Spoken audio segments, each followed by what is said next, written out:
बिहार विधानसभा चुनाव को लेकर तैयारियां जोरों पर हैं। राजनेता एक दूसरे पर आरोप प्रत्यारोप लगा रहे हैं। इस बीच आरजेडी नेता तेजस्वी यादव एनडीए गठबंधन पर लगातार हमलावर हैं। ऐसे में उन्होंने सोशल मीडिया का इस्तेमाल करते हुए अपने पिता लालू प्रसाद की तरह ही AI इमेज का इस्तेमाल कर पीएम मोदी और सीएम नीतीश पर निशाना साधा। तेजस्वी ने इन दोनों नेताओं की तस्वीर शेयर की और लिखा, प्रधानमंत्री जी और मुख्यमंत्री जी दोनों अपनी कुर्सी बचाने के लिए बिहार को बर्बाद कर रहे हैं। केंद्रीय संस्कृति एवं पर्यटन मंत्री गजेंद्र सिंह शेखावत ने कहा कि पहलगाम की घटना के बाद जम्मू कश्मीर में बेपटरी हुआ पर्यटन पुनर्जीवित हो गया है। राज्य और केंद्र सरकार जिस दिशा में काम कर रही है उससे आने वाले समय में कश्मीर का पर्यटन जल्द ही अपने पहले जैसे मुकाम को हासिल कर लेगा। गजेंद्र सिंह शेखावत ने कहा कि धार्मिक और सांस्कृतिक पर्यटन को बढ़ावा देने के लिए कई योजनाएं शुरू की गई हैं।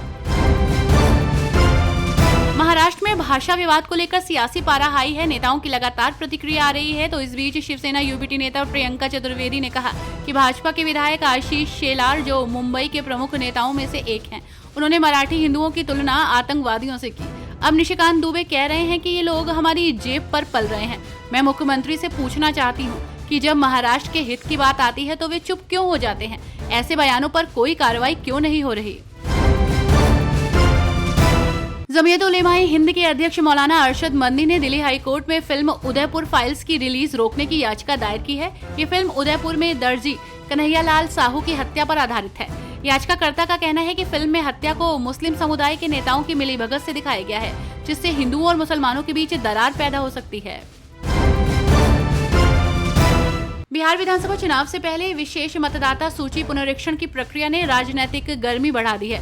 इस मामले पर नेताओं की लगातार प्रतिक्रिया सामने आ रही है। इस बीच इस प्रक्रिया को लेकर आम आदमी पार्टी के राज्यसभा सांसद संजय सिंह ने बयान देते हुए बीजेपी पर निशाना साधा। उन्होंने इसे तानाशाही करार देते हुए कहा कि ये नागरिकता पर सवाल उठाने जैसी प्रक्रिया है। साथ ही संजय सिंह ने कहा कि एक मतदाता बनने के लिए जो आवश्यक प्रमाण होते हैं उन्हें नहीं मानकर एक तुगलकी फरमान जारी किया गया है। ये बिल्कुल ठीक नहीं है। महाराष्ट्र के मुख्यमंत्री देवेंद्र फडणवीस ने भाषा विवाद पर अपनी बात रखते हुए कहा कि महाराष्ट्र को बदनाम करने की कोशिश ना की जाए। उन्होंने कहा कि मराठी व्यक्ति न केवल अपने राज्य के लिए बल्कि पूरे देश के लिए अपना जान न्यौछावर करता है। जो लोग इस विषय में मोर्चा निकालना चाहते हैं वे प्रशासन की अनुमति लेकर ऐसा कर सकते हैं। उन्होंने स्पष्ट किया कि ये एक लोकतांत्रिक देश है और यहाँ कोई भी शांतिपूर्ण तरीके से अपना विरोध दर्ज कर सकता है। बिहार में विधानसभा चुनाव को लेकर तैयारियां जोरों पर हैं। वोटरों को साधने के लिए राजनेता बड़े बड़े वादे कर रहे हैं, तो वहीं इसी बीच नीतीश सरकार भी बड़े बड़े फैसले कर रही है। बिहार सरकार की नौकरियों में लागू महिलाओं के लिए 35% क्षैतिज आरक्षण की सुविधा का लाभ अब सिर्फ बिहार की स्थायी निवासी महिलाओं को ही मिलेगा। मंत्रिमंडल की बैठक में राज्य की सेवाओं में 35% क्षैतिज आरक्षण में डोमिसाइल लागू करने का प्रस्ताव स्वीकृत किया गया। बैठक में 43 प्रस्ताव स्वीकृत किए गए हैं। भाषा विवाद के बीच भाजपा सांसद निशिकांत दुबे के बयान पटक पटक कर मारेंगे पर प्रतिक्रिया देते हुए महाराष्ट्र के मंत्री उदय सामंत ने कहा कि वे उनसे सहमत नहीं हैं। उदय सामंत ने कहा, सांसद दुबे ने जो कहा है वो सही नहीं है, हम उनसे सहमत नहीं हैं। एकनाथ शिंदे के नेतृत्व वाली शिवसेना उनसे सहमत नहीं है। हम महाराष्ट्रियन हैं और हमें इस पर गर्व है। हमने उन्हें हमारा अपमान करने की जिम्मेदारी नहीं दी है। हम उनसे सहमत नहीं थे और भाजपा भी उनसे सहमत नहीं थी। भाजपा के राष्ट्रीय प्रवक्ता शहजाद पूनावाला ने कांग्रेस अध्यक्ष मल्लिकार्जुन खड़गे की हाल ही में राष्ट्रपति द्रौपदी मुर्मू को गलत नाम देने वाली टिप्पणी की आलोचना की है।